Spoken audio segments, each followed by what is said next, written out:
हर साल चैत्र मास के शुक्ल पक्ष की प्रतिपदा तिथि से चैत्र नवरात्र का शुभारंभ होता है और इसी दुर्गुणी पड़वा भी होता है और हमारे हिंदू नव वर्ष की शुरुआत भी इसी दिन से होती है। आइए जानते हैं साल 2026 में चैत्र नवरात्रि कब से प्रारंभ होगी और कब समाप्त होगी, अष्टमी और नवमी तिथि कब रहेगी, नवरात्रि की सरल पूजा विधि के बारे में भी इस बार प्रतिपदा तिथि 19 मार्च दिन गुरुवार को सुबह 6:54 से शुरू हो रही है। इससे पहले तक अमास तिथि रहेगी। प्रतिपदा तिथि का समापन होगा 20 मार्च शुक्रवार को सुबह 4:52 से, क्योंकि गुरुवार से इस बार चैत्र नवरात्रि शुरू हो रही है। ऐसे में क्या महिला इस दिन सिर से स्नान कर सकती हैं, यह भी आप आगे के वीडियो में जानेंगे। उदय तिथि के अनुसार प्रतिपदा तिथि 19 मार्च गुरुवार से है और तो इस बार चैत्र नवरात्रि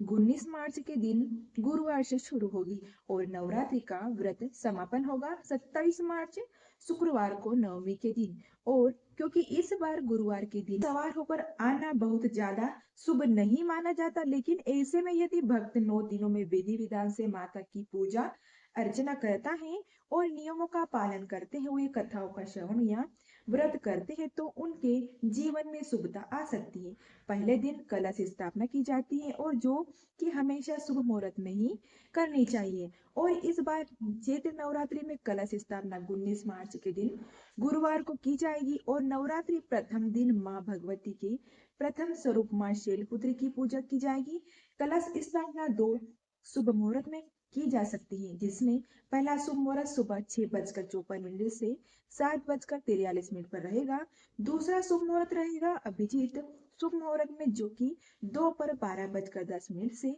12:58 तक रहेगा। कलश स्थापना यदि आप सुबह के समय कर रहे हो तो ध्यान रखिएगा सुबह 6:53 तक अमावस तिथि रहेगी, तो इसीलिए अमावस तिथि की में कलश स्थापना करने से बचे और जो भी शुभ मुहूर्त बताए गए हैं उसी में कलश स्थापना कर सकते हैं, क्योंकि गुरुवार से नवरात्रि शुरू हो रही है। ऐसे में कुछ नियम हैं जो महिलाओं को पालन करना है होते हैं और महिलाओं को कन्याओं को ऐसा कहा जाता है कि गुरुवार के दिन सिर और स्नान नहीं करना चाहिए, लेकिन क्योंकि इस दिन नवरात्रि की शुरुआत हो रही है एक दिन पहले तक जो भी महिला या कन्या शरीर रूप से शारीरिक रूप से शुद्ध नहीं हो पाई है, जैसे पीरियड के कारण आप इससे पहले तक सिर से स्नान नहीं कर पाई है और आज में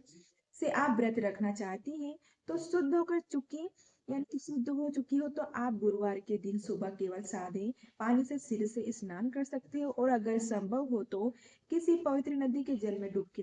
जरूर लगाएं, क्योंकि इस दिन अमावस का स्नान भी होगा। इस बार अष्टमी और नवमी तिथि लेकर भी बहुत ज्यादा असमंजस रहेगा, क्योंकि दोनों ही तिथियां 2 दिन पड़ रही है। ऐसे में इस समय जो जानकारी मिल रही है उसके अनुसार अष्टमी और नवमी की पूजा एक ही दिन की जा सकती है, यानी कि 26 मार्च दिन गुरुवार को, क्योंकि अष्टमी तिथि सुबह 11:49 तक रहेगी। इसके बाद में नवमी तिथि प्रारंभ होगी और अगर पंचांग के अनुसार बात करें तो नवमी तिथि 27 मार्च शुक्रवार को सुबह 10:07 तक रहेगी। ऐसे में नवमी तिथि आप 27 मार्च शुक्रवार को भी मना सकते हैं, तो यानी कि 26 मार्च गुरुवार को अष्टमी, 27 मार्च को शुक्रवार नवमी तिथि रहेगी। कभी कभी लोग क्षेत्र के अनुसार अष्टमी नवमी तिथि अलग अलग दिन में मना लेते हैं। ऐसे में आने वाले समय में जब भी अष्टमी और नवमी मनाई जाएगी उसकी सही जानकारी आपको समय पर दी जाएगी। अभी तक